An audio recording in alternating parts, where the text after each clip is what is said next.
मेरा नमस्कार। आज हम प्रायिकता का आज मैं भाग 1 लेकर आपके बीच हूँ।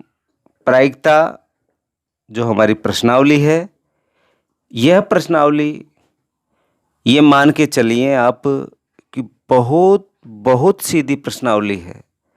कुछ इसकी परिभाषाएँ अगर हमको अच्छे से आ जाएगी, तो मेरा मानना है कि आपके जो ब्लूप्रिंट के अनुसार जो प्रश्न परीक्षा के अंदर पूछे जाते हैं, वो निश्चित तौर पर आपको पूरे के पूरे यहाँ पर प्राप्त होंगे।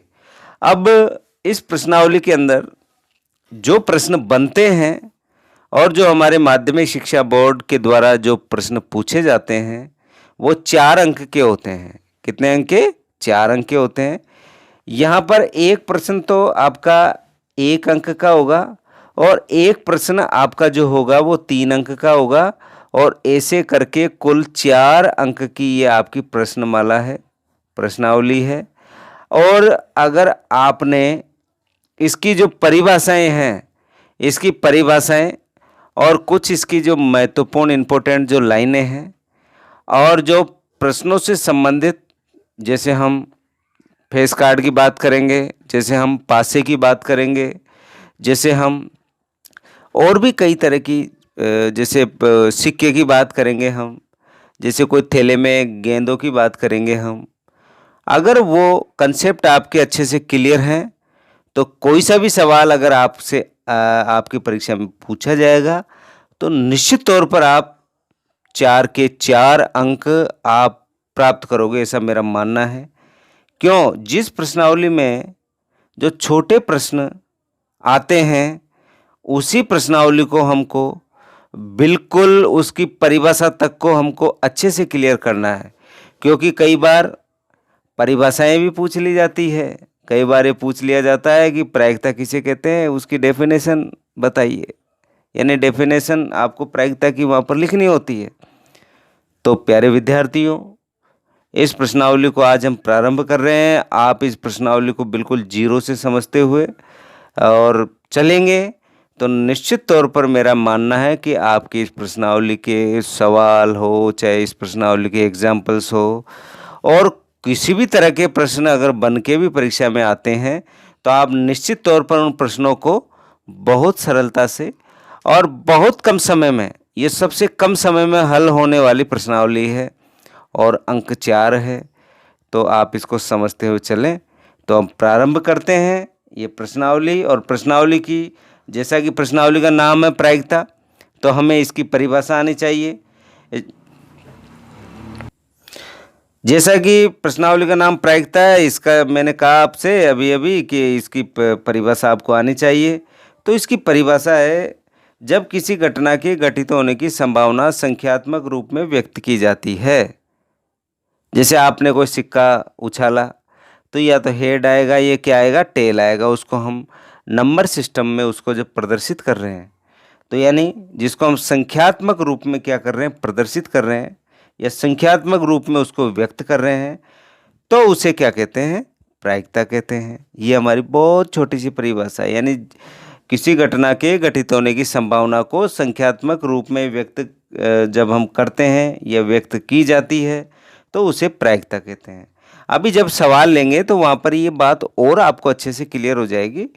अभी आप केवल परिभाषा तक आप इसको समझें। इसके बाद में आता है आपका यादृच्छिया उछाल। ये यादृच्छिया, जैसा कि हमने, कई बच्चे तो ऐसे होते हैं जो कि सर में हमने तो ये शब्द ही आज ही सुना है। यादृच्छिया का अर्थ होता है जिसको अंग्रेजी में बोलते हैं रैंडम। जैसे आपने देखा होगा हमारी कक्षा के अंदर हमारे प्रधानाचार्य जी जब आते हैं कई बार निरीक्षण पे, तो वो सभी बच्चों से प्रश्न नहीं पूछ पाते हैं। वो रैंडमली बच्चों को खड़ा कर लेते हैं। पहली लाइन में से किसी एक बच्चे को ले लिया, दूसरी लाइन में से किसी एक बच्चे को ले लिया, तीसरी लाइन में से किसी एक बच्चे को ले लिया और उसको खड़े करके वो प्रश्न पूछ के, और जैसे हमारी कक्षा के अंदर जैसे 3 ही लाइनें हैं, तो 3 लाइनों में से उन्होंने 3 ही बच्चे लिए रैंडमली। यानी पहली लाइन का तीसरा बच्चा ले लिया, दूसरी लाइन का 7वां ले लिया, तीसरी लाइन का उन्होंने पहला ही ले लिया। तो ये जो सिस्टम है, इसको क्या बोलते हैं, रैंडम बोलते हैं, जिसको यादृच्छिया बोलते हैं। जैसे आपने आपके मोबाइल में कई बार हम संगीत सुनते हैं, कई सॉन्ग सुनते हैं, तो वहाँ पर सॉन्ग में भी तीन तरह के एरो बने होते हैं। एक एरो तो इस तरह का होता है, ये इस तरह का होता है, तो आप समझ जाओगे कि पहले गाने के बाद में दूसरा आएगा। एक एरो इस तरह का बना होता है, इस तरह का, तो आप समझ जाओगे ये रैंडमली चलेगा। यानी हो सकता है पहला जो सॉन्ग है वो नंबर 1 वाला आ जाए, दूसरा जो सॉन्ग है वो 15वें नंबर का आ जाए, तीसरा जो सॉन्ग है हमारे कार्ड के अंदर जो 50वें नंबर का जो सॉन्ग है वो आ जाए। तो ये रैंडमली तरीके से होता है। इसी तरह आपने देखा होगा कहीं पर जैसे टॉस होता है, जिस प्रकार हम कहते हैं, जैसे चुनाव में जब बहुत सारे कार्मिक ड्यूटी के लिए निकलते हैं तो वहाँ पर भी रैंडमली निकलता है। जिस प्रकार हम देखते हैं कि कई बार रैंडमली सैंपलिंग का कार्य भी होता है। रैंडमली का मतलब जैसे किसी मोहल्ले में कोई हमारे में चिकित्सा की टीम आई, उन्होंने वहाँ उस मोहल्ले में 500 व्यक्ति रहते हैं और रैंडमली उन्होंने लगभग 20 या 30 जो व्यक्ति हैं उनका सैंपल लिया, वो रैंडम। तो वो रैंडम को हम क्या बोलते हैं, यादृच्छिक बोलते हैं। उछाल का मतलब उछालने से संबंधित हो गया, जब किसी सिक्के को बिना किसी पक्षपात या रुकावट के स्वतंत्रता पूर्वक गिरने दिया जाता है। ये ध्यान रखना कि इसमें जो महत्वपूर्ण जो शब्द हैं वो है पक्षपात, ये ध्यान रखें।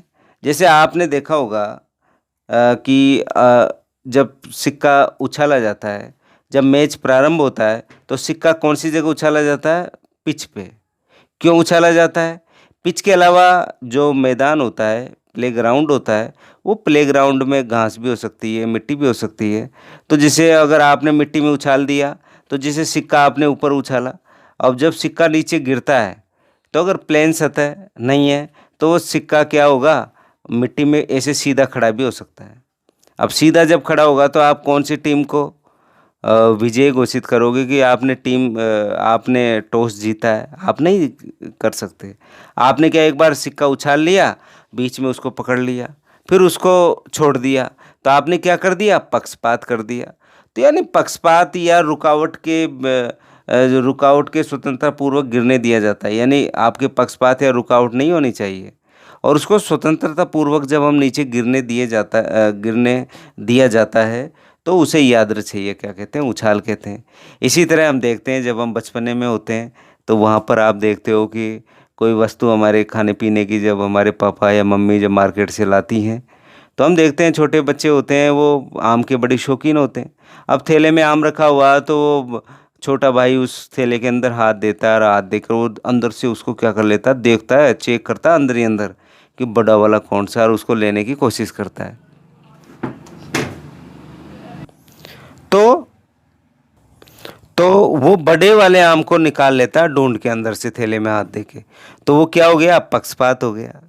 अब जैसे पापा ने कहा कि भाई सब थैले में से एक एक आम ले लीजिए, तो अब जैसे मैंने हाथ दिया, मेरे को जो सबसे पहले जो आम पकड़ में आया उसको मैंने ले लिया, दूसरे भैया ने पकड़ में आया वो ले लिया।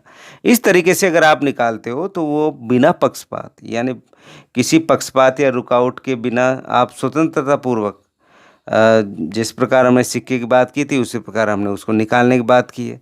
अब जैसे कई बार क्या करते हैं हम ताश का जो गेम खेलते हैं वहाँ पर क्या करते हैं, जो बिना पक्षपात के रुकावट के उसको पीसता रहता है, यानी पीसेगा, यानी उसको हम पीसना बोलते हैं उसको, हमारी जो क्षेत्रीय जो भाषा है, मदर टंग है, उसको हम पीसना बोलते हैं। तो जब पीसते हैं तो बिना वो, कई बार क्या होते हैं चीटिंगबाजी करने वाले देख लेते हैं कि ये नंबर हमारे पास आना चाहिए, उसको छुपा लेते हैं और इस तरीके से वो करते हैं। तो वो यादृच्छिक कार्य नहीं होगा, यानी रैंडमली नहीं होगा। तो मेरे कहने का अर्थ ये है कि पक्षपात नहीं होना चाहिए, चाहे सिक्का उछालने में हो, चाहे थैले में से गेंद निकालना हो, चाहे कोई फल निकालना हो, चाहे ताश का पीसना हो, यानी कोई से भी जब कार्य कर रहे हो तो अगर आपने उसको बिना रुकावट या बिना पक्षपात के आपने उसको कार्य को संपादित किया तो वो यादृच्छिक होता है। और उछालने की बात हो सिक्के की तो यादृच्छिक उछाल हो जाता है। ये इसकी परिभाषा आती है। इसके बाद में आता है आपके पास संप्रायिक। संप्रायिक का अर्थ होता है कि जब किसी यादृच्छिक, अब यादृच्छिक का मतलब समझ गए, रैंडमली होता है, ध्यान रखना, क्योंकि प्रश्नों में भी यादृच्छिक जो शब्द है बार बार आपके आएगा, तो आपको ये रैंडमली वाला आपका क्लियर मेरा मानना हो जाना चाहिए। मैंने बहुत सारे एग्जाम्पल दिए हैं आपके लिए। याद रखिए प्रयोग में किसी घटना ई के सभी परिणामों के प्राप्त होने की संभावना समान हो। यानी किसी घटना ई के, आप कहोगे सर किसी घटना ई के सभी परिणामों, यानी ई के जो सभी परिणामों के प्राप्त होने की संभावना समान हो तो यह परिणाम समप्रायिक कहलाते हैं। आप कहोगे जब किसी सिक्के को उछाला, अब जब सिक्के को उछालोगे तो या तो चित्त का आना है या किसका आना है, पट का आना है, जिसको हम अंग्रेजी में बोलते हैं तो हेड या टेल का आना है। इसी तरह जैसे आपने किसी पासे को उछाला, अब आपको पता है पासे में 6 नंबर होते हैं, 1 2 3 4 5 6।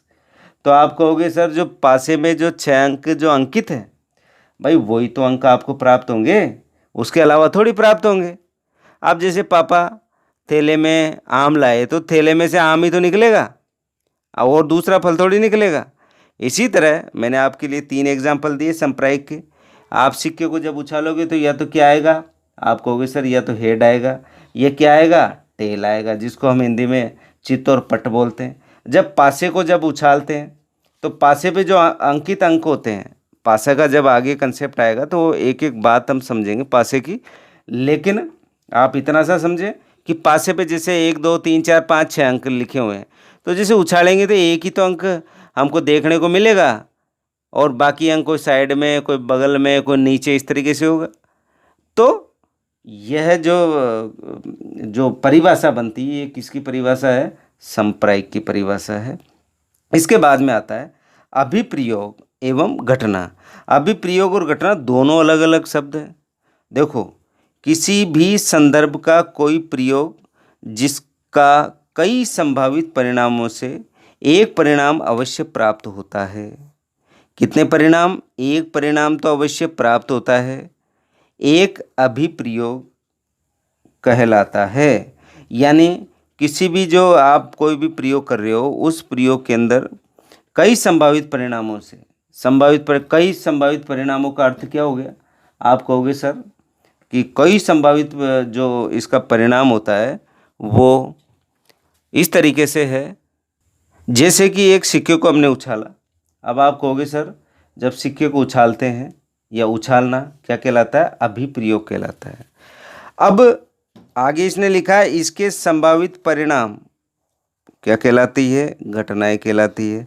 अब जब सिक्के को उछालने को तो हमने क्या कह दिया, अभिप्रयोग बोल दिया, और जब उछालने के बाद में आपको क्या देखने को मिलेगा, या तो हेड आएगा या टेल आएगा।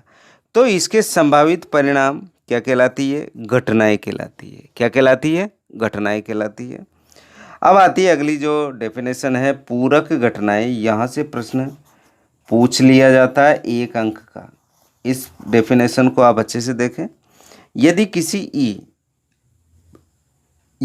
ई यानी किसी घटना के घटित होने की प्रायिकता है, ये ई किसको प्रदर्शित कर रही है, किसी घटना के घटित होने की प्रायिकता है। तथा ई नहीं का अर्थ हो गया नए घटित होने की प्रायिकता, यानी किसी घटना का घटित होना और किसी घटना का घटित नहीं होना।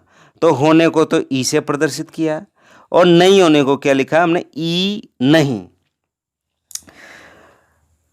तब ई तथा ई नहीं पूरक घटना कहलाती है, यानी घटना होना और घटना नहीं होना, ये क्या होती है, पूरक घटनाएं होती है। और इन दोनों का योग कितना होता है, 1 होता है। ये बहुत महत्वपूर्ण है कि जो घटना घटित होना, जो जिसके लिए हमने कहा है ई, और ई नहीं यानी न घटित होने वाली की जो प्रायिकता है, और ई नहीं जो पूरक घटनाएं कहलाती है, इनका योग कितना होता है, 1 होता है। और इसको हम इस तरीके से लिखते हैं पीई, यानी प्रायिकता होना यानी घटना घटित होना, और पी नहीं होना, इन दोनों का जोड़ किसके बराबर होता है, 1 के बराबर। इसे हम ए आप इस तरीके से माने सूत्र के रूप में हम क्या लिखते हैं, पीई प्लस पीई डैश लगाते आप समझ जाओगे, ऊपर जो बार का सा चिन्ह लगा हुआ है ऊपर वाला, ये आप समझ जाओगे कि ये किसकी बात कर रहा है, ई नहीं की। और इन दोनों का जोड़ किसके बराबर होता है, 1 के बराबर होता है। तो ये कौन सी घटना कहलाती है? पूरक घटना कहलाती है। जैसा कि हमने रेखागणित में पढ़ा है, पूरक कोण होते हैं वो एक दूसरे के पूरक कोण होते हैं। जैसे दोनों का जोड़ 90 का होता है तो एक 40 का होता है, एक 50 का होता है। इसी तरह यहाँ पर घटना होना और घटना नहीं होना, होने के लिए इसमें दे रखा है घटना होना, यानी ई किसी घटना के घटित होने की प्रायिकता है, और ई नहीं, न घटित होने की प्रायिकता है, यानी घटना के घटित होने की प्रायिकता और घटना के घटित न होने की प्रायिकता से इसको समझना है। अब बढ़ते हैं आगे अगली परिभाषा की ओर। अगली जो डेफिनेशन आती है वो निश्चित घटना, यानी कि यदि किसी घटना की प्रायिकता एक हो, यदि किसी घटना की प्रायिकता कितनी हो? एक हो, तो ये घटना को कौन सी घटना कहते हैं? निश्चित घटना कहते हैं। अब निश्चित घटना में अपन कौन कौन सी ले सकते हैं? आप कहोगे सर जो निश्चित घटनाएं हैं, जैसे हमने किसी एक पासे को जब ऊपर फेंका, फेंकने के बाद में जब वो नीचे किसी सतह पर गिरता है, गिरने के बाद में जो हमें संख्या प्राप्त होती है वो 7 से क्या होती है? सभी संख्याएं छोटी होती है। तो आप कहोगे जो संख्याएं सभी 7 से क्या है? छोटी है। आप इस तरीके से देखिए कि निश्चित घटना, सूर्य पूर्व से उगता है, तो ये भी कौन सी घटना है? निश्चित घटना है। इसी तरह आपने जैसे इसको क्या कहते हैं, सिक्के को जब आपने उछाला तो या तो हेड आना या टेल आना, तो आप कहोगे सिक्के को जब उछालेंगे तो या तो हेड आएगा या टेल आएगा। तो ये भी इस तरह की घटना को प्रदर्शित करता है। और ये निश्चित घटना, जैसे हमने पासे को उछाला तो 7 से अंक क्या होंगे? छोटे होंगे। आप जैसे सूर्य पूरे में उगता है तो उगता ही है, क्योंकि ये एक निश्चित घटना है। जैसे अब आती है अगली जो परिभाषा आती है असंभव घटना, यानी जिस घटना की प्रायिकता क्या हो? शून्य हो। क्या हो? शून्य, या अंग्रेजी में जिसको जीरो बोलते हैं, अर्थात उस घटना को घटित होना असंभव हो। जैसे मैं कह दूँ सूर्य पश्चिम से उगता है, तो आप मान लोगे क्या? आप कहोगे नहीं सर, ऐसा तो संभव ही नहीं है, सूर्य तो पूर्व से उगता है। तो ये कौन सी? और असंभव घटना की प्रायिकता क्या होती है? शून्य। ये इसको उल्टा बोलें, जिस घटना की प्रायिकता जीरो होती है वो कौन सी घटना होती है? असंभव घटना होती है। या उस घटना को घटित होना असंभव हो, उस घटना को हम कौन सी घटना कहते हैं? असंभव घटना कहते हैं। तो इसे हम यानी इसका जो मान होता है वो क्या होता है? जीरो होता है। इसके बाद में आती है सैद्धांतिक प्रायिकता, यानी आप इसको सूत्र के रूप में समझे। इकलौता सूत्र आपके पास इस प्रश्नावली के अंदर 4 नंबर के लिए, यानी प्रायिकता बराबर होता है घटना ई के अनुकूल परिणामों की संख्या।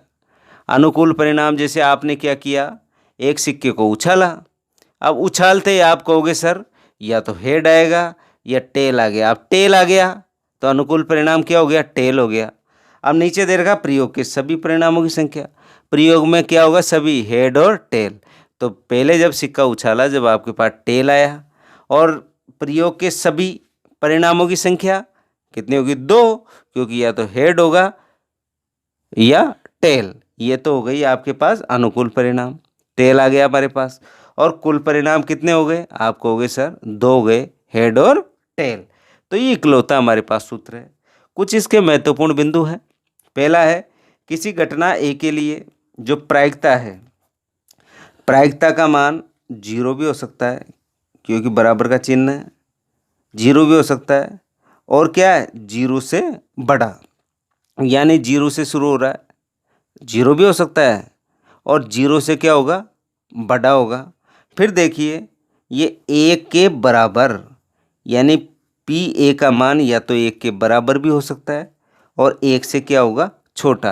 अर्थात हम कह सकते हैं कि जितने भी हमारे आंसर आएंगे, आप देखना आज ही बिना सवाल हल किए, कि जब उत्तरमाला जब हम चेक करते हैं तो वहाँ पर जो आंसर आएगा वो 0 या 1 या 1 या 0 और 1 के बीच में जितने भी नंबर है उनमें से आपको आंसर वहाँ पर देखने को मिलेगा।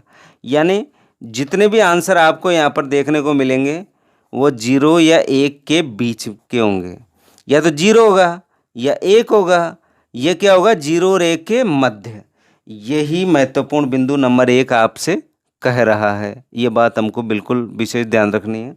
इसके बाद में आता है नंबर 2, किसी प्रयोग की सभी प्रारंभिक घटनाओं की प्रायिकताओं का योग कितना होता है? 1 होता है। यानी कितनी भी घटनाएं आपने घटित हो गई, और उन घटनाओं की जो जितने भी प्रारंभिक घटनाएं हैं उनकी प्रायिकताओं का योग कितना होता है? 1 होता है। जब हम तो हमारे कहने का अर्थ ये है कि किसी प्रयोग की सभी प्रारंभिक घटनाओं की प्रायिकताओं का योग कितना होता है? 1 होता है। अब ये मैंने छोटी छोटी परिभाषा इसलिए बताई क्योंकि अभी अभी मैंने आपको बताया था कि इस पाठ के अंदर से एक तो 1 नंबर का और एक 3 नंबर का, टोटल 4 नंबर का। तो ये 1 नंबर का जो प्रश्न आपसे पूछा जाएगा वो ये छोटी छोटी बातों से ही निकल कर पूछा जाएगा, ज़्यादा बड़ा नहीं होगा।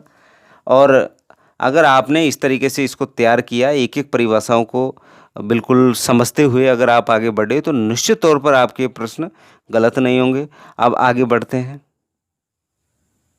अब देखिए हमारे जो प्रश्न किस तरीके से आते हैं, उन तरीकों की जो आउटलाइन है हमारे मस्तिष्क में बिल्कुल बैठ जानी चाहिए। तो सबसे पहला जो हमने नंबर लिया वो लिया ताश का। अभी कुछ परिभाषाएं आना बाकी है, वो प्रश्नों के साथ मैं आपको उन परिभाषाओं पर चर्चा करूंगा। जो बेसिक जो परिभाषाएं थी मैंने आपको बताई है।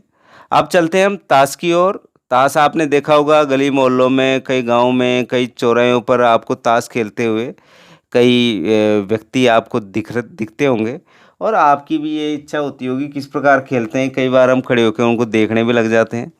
तो ताश ताश के अंदर टोटल जो पत्ते होते हैं, पत्तों का मतलब कार्ड, जिसको अंग्रेजी में बोलते हैं कार्ड। प्लेइंग यानी खेलने वाले पत्ते, जो खेलते हैं ना, खेलने वाले जो ताश के पत्ते होते हैं, यानी पत्ते टोटल कितने होते हैं? आप कहोगे सर जो कुल ताश के जो पत्ते होते हैं, यानी ताश के जो कार्ड होते हैं या पत्ते बोलते हैं इसको, कुल कितने होते हैं? 52 होते हैं। कुल कितने होते हैं? 52। पहली बात हमें ये याद रखनी है कि टोटल जो प्लेयर होते हैं, खेलने वाले जो खिलाड़ी होते हैं, वो कुल कितने पत्ते लेकर बैठते हैं? तो आपका जवाब होगा सर 52 पत्ते होते हैं। अब 52 पत्तों के भी मैंने देखो यहाँ पर आपके लिए पूरा यहाँ पर एक टेबल बना रखी है, उस टेबल को आप अक्सर समझें। तो अगर ये टेबल अगर समझ में आ गई तो ताश के सवाल गलत होंगे ही नहीं आपको। और ये मान के चलना ताश का पत्ते वाले प्रश्न निश्चित तौर पे पूछे जाएंगे, क्योंकि 2020 के पेपर में भी ताश का पत्ते का सवाल नहीं आया, 19 में भी नहीं आया और 18 में भी नहीं आया। तो आप इस पर विशेष फोकस रखते हुए आप इसको समझें। तो जो सबसे पहले जो मैंने आपको ये चिन्ह बना रखा है, इसको बोलते हैं हुक्म। और हुक्म में भी कुल कितने पत्ते होते हैं? आप कहोगे सर 13 पत्ते होते हैं। हुक्म में 13 पत्ते हो गए, गिन लो आप। 1 2 3 4 5 6 7 8 9 10 11 12 और 13। इसी तरह दूसरा नंबर का इसको बोलते हैं चिड़ी बोलते हैं, और चिड़ी में भी कितने होते हैं? 13 होते हैं। ये 13 हो गए। इसको बोलते हैं ईंट बोलते हैं, इसमें भी कितने होते हैं? 13 होते हैं। और इसको बोलते हैं पान, और इसमें भी कितने होते हैं? 13। तो आप कहोगे सर 13 13 26 39 52, यानी टोटल पत्ते कितने हो गए? 52 हो गए। अब आप कहोगे सर ये चिड़ी और जो हुक्म के पत्ते हैं ये तो होते हैं काले, इनका रंग कैसा होता है? काले होते हैं। तो आप कहोगे सर कुल काले पत्ते, कुल काले पत्ते कितने हैं? तो आप कहोगे सर 13 + 13, 13 + 13 बराबर कितने हो गए? 26 हो गए। लो आपने पहला ये रिजल्ट निकाल लिए। काले पत्ते जब 26 हो गए और 26 हो गए, तो अब बताओ ये जो रेड कलर के, जो लाल कलर के पत्ते हैं वो कितने हैं? तो आप बताओगे कुल लाल पत्ते। लाल पत्ते में कौन कौन है? एक तो ईंट है और एक क्या है? पान है। अब आप कहोगे सर कितने हैं? 13 + 13 बराबर कितने हो गए? 26। यानी जो ये पत्ते जो छपे होते हैं, उन छपाई में 2 कलर का प्रयोग हो रहा है, एक तो लाल और एक काला। मैं आपको बतौर एग्जाम्पल के तौर पे बताऊं, ये देखिए आप, ये वाला जो पत्ता है यही चिन्ह बना हुआ है इस पे। आप कहोगे बिल्कुल सर यही है। आप इसमें देखो कौन से कलर का प्रयोग हो रहा है? काले का हो रहा है। तो आप कहोगे सर ये तो हो गया काले पत्ते वाली बात हो गई, यहाँ पर ये काला पत्ता हो गया। इसके बाद में जो दूसरे नंबर का जो पत्ता आता है वो भी काला ही है, इसको हमने चड़ी बोला है। ये दूसरा भी कौन सा हो गया? काला ही हो गया ये। तो आप कहोगे सर ये तो काले काले जैसे ये है उसी तरह इसके नीचे हैं। इसके बाद में अब जो रेड वाले हैं यानी लाल वाले हैं, मैंने इसको लाल बोला था, ये देखो आप लाल दिख रहा है कि नहीं दिख रहा आपको? आप कहोगे बिल्कुल दिख रहा है सर। इसके बाद में आप पान में देखो, पान में भी आपको दिख रहा है यहाँ पर।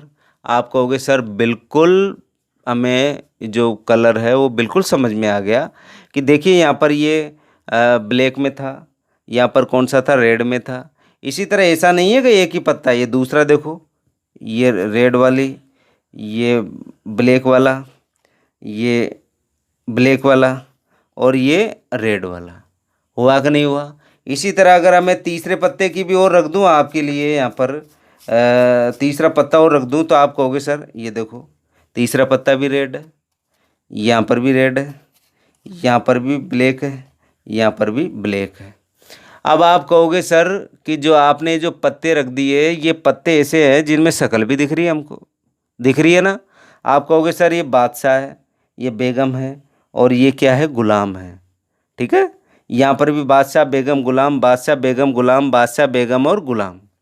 आप कहोगे सर कि जो ये पत्ते आपने बिखेर रखे हैं, ये ऐसे पत्ते हैं जिस पे हमको, जिसका चित्र बना हुआ उसकी शक्ल भी दिख रही है। शक्ल को यानी फेस कार्ड बोलते हैं ऐसे पत्तों को। कौन से कार्ड बोलते हैं?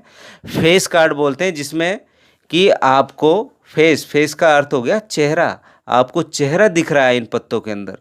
तो आप कहोगे सर टोटल जो फेस कार्ड के जो पत्ते हैं वो कितने नज़र आ रहे हैं? 3, 3 6, 3 9 और 3 चौक 12। आप कहोगे यहाँ पर फेस कार्ड वाले पत्ते, फेस कार्ड, फेस कार्ड वाले कुल कितने हैं? 3 6 9 और 3 चौक 12। यह हो गए 12 पत्ते हो गए फेस कार्ड वाले।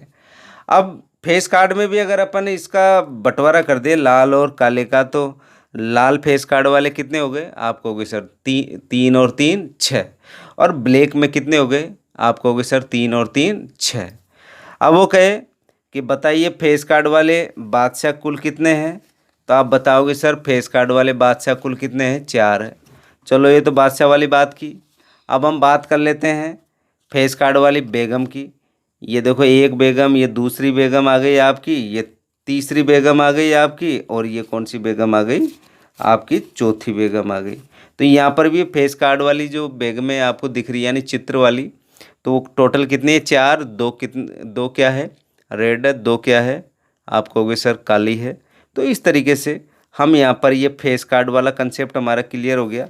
और मैंने यहाँ पर जो चित्र बना रखा है उस चित्र में भी आप देखोगे कि यहाँ पर मैंने ये देखो 1 2 3 यहाँ पर ये गोले बना रखे हैं। गोले क्यों बना रखे हैं? क्योंकि यहाँ पर ये फेस को प्रदर्शित कर रहे हैं, यानी चेहरे को प्रदर्शित कर रहे हैं। तो फेस कार्ड कितने हो गए? 12 हो गए। अब देखिए आप, अब इसमें और मज़ेदार बात आती है निकल के। आप कहोगे सर कौन सी आती है? वो मज़ेदार बात ये आती है, देखो इधर, ये 4 क्या है आपके पास है? 4 बादशाह है। अब लाल और काले की तो हम बात कर चुके। इसी तरह आपके पास यहाँ पर ये 4 ही क्या है? बेगम है। 4 ही क्या है? ये बेगम है। ये 4 बेगम हो गई। इसके बाद में आपके पास 4 ही क्या है? ये आपके पास 4 ही गुलाम है। 4 गुलाम हो गए। इसके बाद में आप कहोगे सर मैं देखो यहाँ पर 4 इक्के और रख रहा हूँ। यहाँ पर मैंने क्या रख दिया? 1 इक्का। यहाँ पर मैंने क्या रख दिया? दूसरा इक्का। यहाँ पर तीसरा इक्का और यहाँ पर चौथा इक्का। अब आप गौर से देखना प्यारे विद्यार्थियों कि आपको दिख रहा है कि इसमें, अब सर ने लाल और उसकी तो पहले बात कर ही ली। ये जो इक्के हैं, ये इक्के क्या हैं? आप कहोगे सर इक्के पर ए लिखा हुआ है, आपके जो गुलाम है उस पर जे लिखा हुआ है, आपकी जो बेगम है उस पर क्या लिखा हुआ? क्यू लिखा हुआ है, और जो बादशाह है उस पर क्या लिखा हुआ? के लिखा हुआ है। तो ये ए जे क्यू के ये है क्या? आप कहेंगे सर ये क्या है? ये वर्णमाला है। और कौन से उसकी है? लैंग्वेज की? अंग्रेजी की है। यानी और वर्णमाला में भी कैपिटल लेटर है, आपको दिख रहे हैं, यानी ए है, जे है, क्यू है, के है। तो ये अंग्रेजी वर्णमाला के टोटल कितने हैं? तो आप कहोगे सर 4 4 8 4 12 और 4 16। कितने? देखो ये ए लिखा हुआ है, दिख रहा है आपको? यहाँ पर भी ए है 2, ये ए 3 4, फिर जे, फिर जे और फिर जे, 4 और 4 8। फिर इसके बाद में क्या आ गई है? फिर बेगम का क्यू आ गया, फिर क्यू आ गया, फिर क्यू आ गया, फिर क्यू आ गया। और ये 4 क्या आ गए आपके पास? के आ गए। 4 क्या आ गए? कि आगे, तो आप कहोगे सर तो जो अंग्रेजी वर्णमाला वाले जो जहाँ पर लिखी हुई है, इसमें जो लेटर लिखे हुए हैं, जैसे के लिखा हुआ था, जे लिखा हुआ था, ए लिखा हुआ था, क्यू लिखा हुआ था, वो टोटल कितने हैं? आप कहोगे सर टोटल हैं वो कितने? 16। तो आप कहोगे सर कि जो अंग्रेजी वर्णमाला जो लिखे पत्ते टोटल कितने हैं? 4 4 8 4 3 12 4 चौक 16, ये आ गए साहब, 16 आ गए। अब इसके बाद में आप देखो यहाँ पर 2 3 4 5 6 7 8 9 10, ये क्या है? ये आपके जो गणितीय नंबर है। आप कहोगे सर ये तो 2 से लेकर 10 तक के डिजिट है, तो ये गणितीय अंक कुल कितने हैं? आप कहोगे सर ये जो गणितीय अंक हैं ये टोटल है कितने? आप कह दोगे सर 1 2 3 4 5 6 7 8 9, ये हो गया 9। एक का 9 है तो 4 का कितना हो गया? 36 हो गया। अब देखिए यहाँ पर हो गए 36 और अंग्रेजी वर्णमाला के कितने हो गए? 16। गणितीय अंक जिसको हम 2 से लेकर 10 तक प्रदर्शित कर रहे हैं, कहाँ से लेकर कहाँ तक है? 2 से 10 तक है। कुल कितने हैं? 36। अब देख लो टोटल करके, दो 6 2 9 12 का 2, 1 4 1 5 हो गए 52। तो इस तरीके से हमने इन पत्तों का रिलेशन हमने सीखा।